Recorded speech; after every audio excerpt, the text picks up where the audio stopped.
Hello friends, education અડ્ડા 71 YouTube ચેનલમાં આપ સૌનું હાર્દિક સ્વાગત છે. આજે આપણે જે ફોરેસ્ટની ભરતી આવી છે, ફોરેસ્ટ જાહેરાત 2022-23-1, તેની આજે આપણે ચર્ચા કરવાના છીએ. તો આ ભરતી છે તેમાં ફોરેસ્ટ વનરક્ષક એટલે કે ફોરેસ્ટ ગાર્ડ વર્ગ 3ની ખાલી જગ્યાઓની ભરતી છે.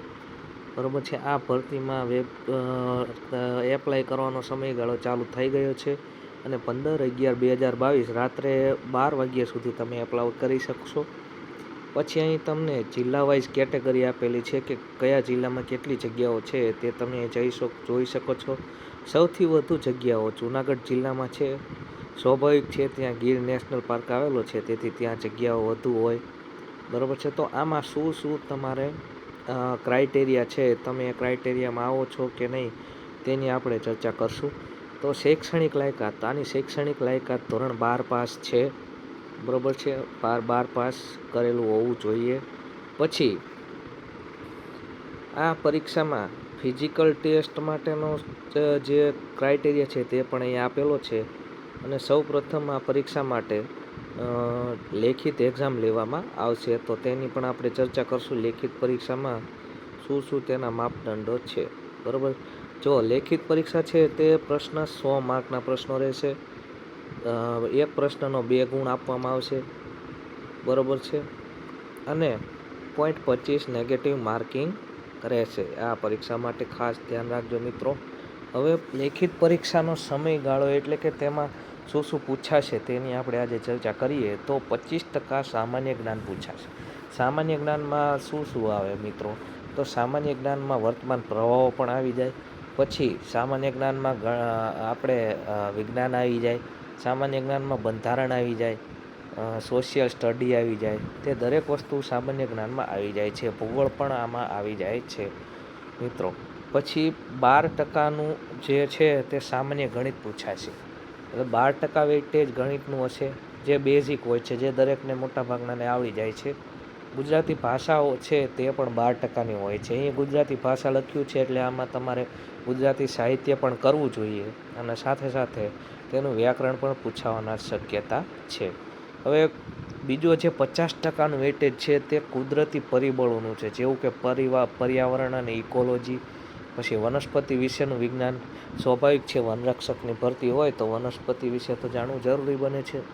પછી વન્યજીવ, જળ, જમીન, ઔષધીય વનસ્પતિ, લાકડા આધારિત પેદાશો અથવા ભૂભૌગોલિક પરિબળો. એટલે તમારે આમાં પર્યાવરણને લગતી અને ભૂગોળને લગતી દરેક વસ્તુની ચર્ચા આમાં આવે છે. તો મિત્રો, આના લેક્ચર આપણે લઈને આવશું ટૂંક સમયમાં. તો તેના માટે આપણી યુટ્યુબ ચેનલને સબસ્ક્રાઈબ કરીને રાખજો, જેથી તમને આઈએમપી વસ્તુ મળી રહેશે. પાસ થવા માટે 80 ગુણ લાવવા ફરજિયાત છે, એટલે કે 40% વેઇટેજ હોવું ફરજિયાત છે. 80% જેના માર્ક આવશે તે દરેકને શારીરિક કસોટીમાં બોલાવે જ છે. ગઈ ભરતીમાં બોલાવ્યા હતા, પરંતુ અહીં 8 ગણાની જે ક્રાઇટેરિયા રાખવામાં આવેલો છે, એટલે 40% અથવા 8 ગણા, જે પહેલાં ક્લિયરિટી થશે તે રાખવામાં આવશે. બરાબર. હવે પુરુષો માટે ફિઝિકલ કેવું હોય છે તો તેની ચર્ચા કરીએ. ફિઝિકલમાં 1600 મીટરની દોડ આવે છે. તે 6 મિનિટમાં પૂરી કરવાની, 6.5 મિનિટમાં 6 મિનિટમાં પૂરી કરવાની હોય છે. ઊંચો કૂદકો 4 ફૂટ 3 ઇંચનો હોય છે.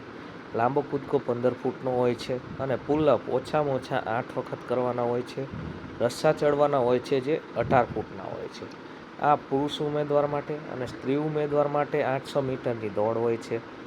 પછી 4 મિનિટમાં. ઊંચો કૂદકો 3 ફૂટનો અને લાંબો કૂદકો 9 ફૂટનો હોય છે.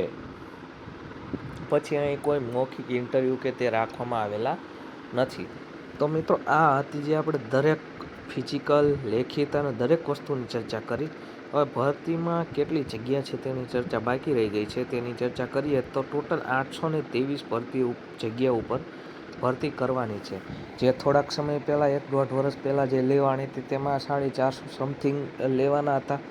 અને આ વખતે ભરતીની જગ્યા વધારવામાં આવી છે, તો તે સારી બાબત છે મિત્રો. તો લાગી જજો તૈયારી કરવા માટે. આની પરીક્ષા પણ ચૂંટણી પતશે એટલે ટૂંક સમયમાં આની એક્ઝામ પણ લેવાઈ જશે. અને સાથે સાથે મિત્રો, જે સરકારીની તૈયારી કરતા મિત્રોને જણાવી દઉં કે પહેલા મહિનામાં આપણી તલાટીની એક્ઝામ આવવાની છે, જેની તમને ખ્યાલ આવી ગયો હશે. તેની તારીખની જાહેરાત થઈ ગયેલી છે.